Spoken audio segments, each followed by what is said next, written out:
Well, I'm Korean, and so Korean Student Association, like, it allows me to embrace the Korean in me, I guess, since I wasn't able to back in high school. So why I started going to KSA was because my Korean professor told me to. She rather insisted.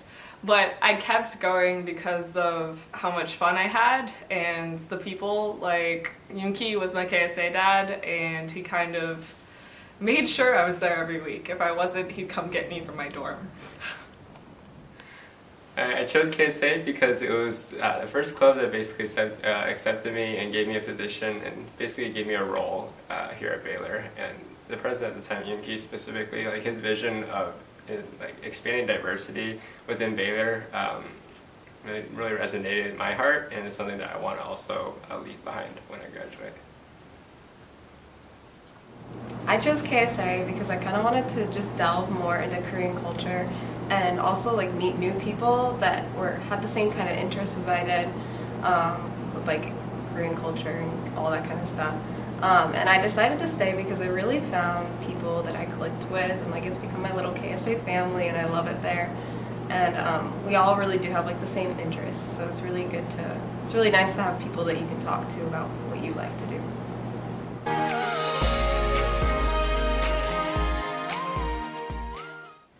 So I really didn't get interested in Korean culture until junior year, maybe senior year of high school, and it was all because of Brie Poncho.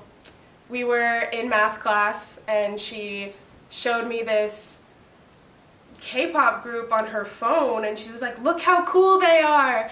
And she was like talking about how much she really liked their dancing and their singing, and I just thought it was really weird. But then I started looking into it more. She started showing me more videos and more songs, and I really liked the sound of the language, and you know, it's all downhill from there. Growing up, I went to an international school in Beijing, and a large majority of the people around me were Korean, so I experienced a lot of Korean culture, the language, the food, the music, the movies through them. And it's kind of stuck with me. I moved back to America when I was a junior in high school, and it kind of stuck with me. And then when I went to college, I met friends who were similarly into Korean culture, and that re-sparked my interest. So, what sparked my interest in Korean culture was Korean dramas. I used to watch them all the time with my best friend from high school. We really liked just the romance and how extra they are. And through that, I started learning the Korean language, and that's kind of what kept me going.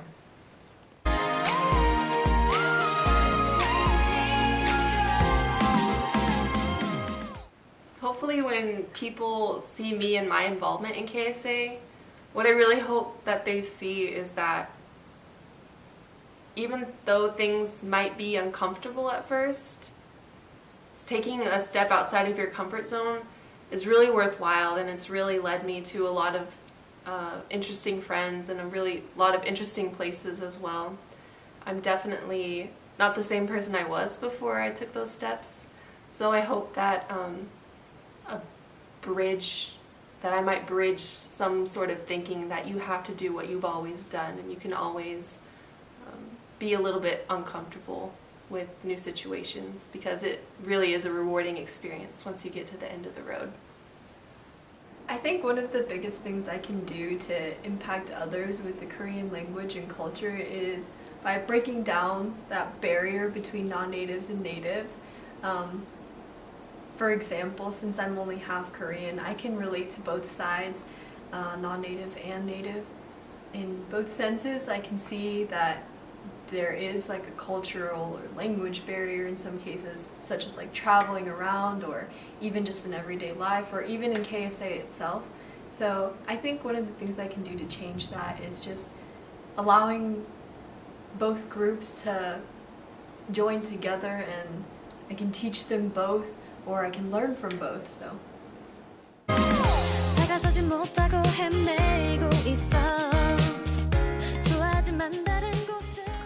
Well, I I am Korean, so I grew up in a Korean culture. So it basically made me who I am because my parents speak in Korean back at home. They make Korean food and stuff like that. So yeah. So I think Korean culture, just learning about it and how it's influenced me, has really just made me mindful of other people. Not only has it broadened my horizons on like Korean culture and Asian culture, but just on culture in general.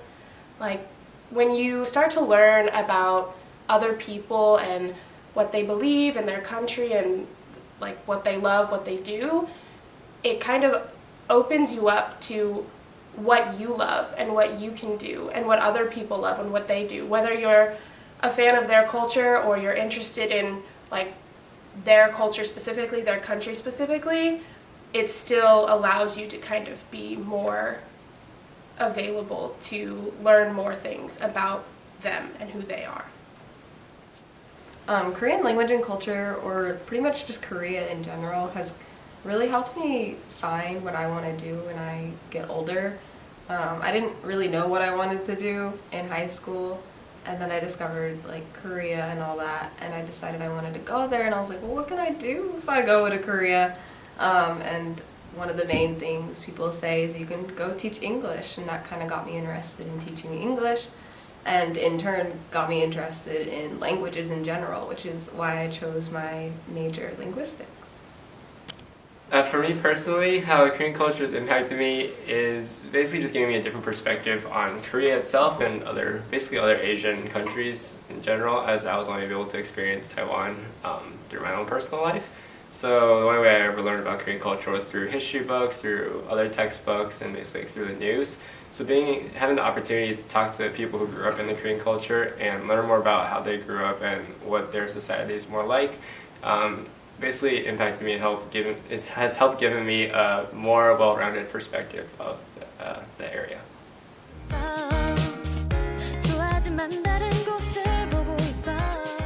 So this past weekend, during the TCU versus Baylor women's basketball game, KSA was actually announced as the student organization of the game.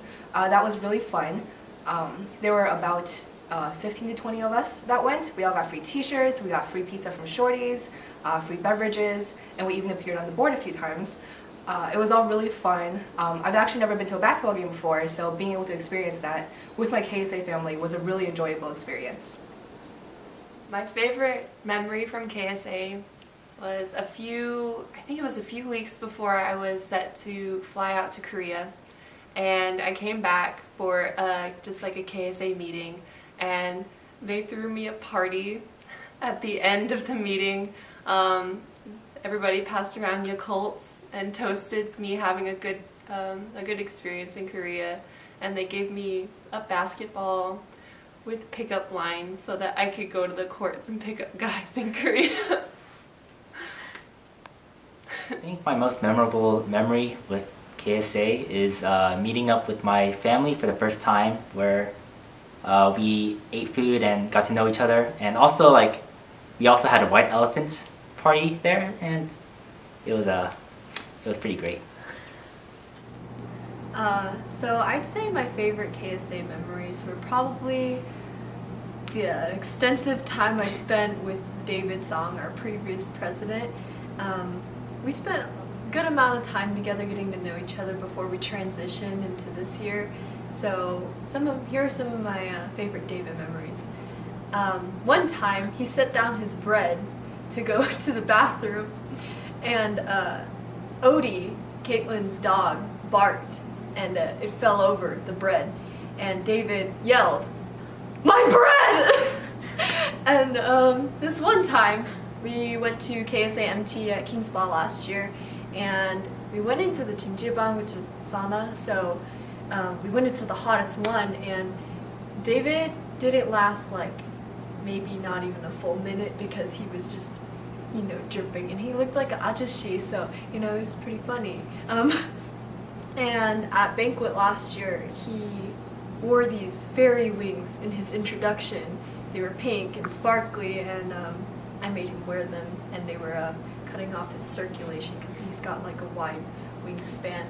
And this one time we were at a banquet together and he accidentally called me 언니, which is something you call your older sister if you were a girl, a little girl, like a younger sibling girl.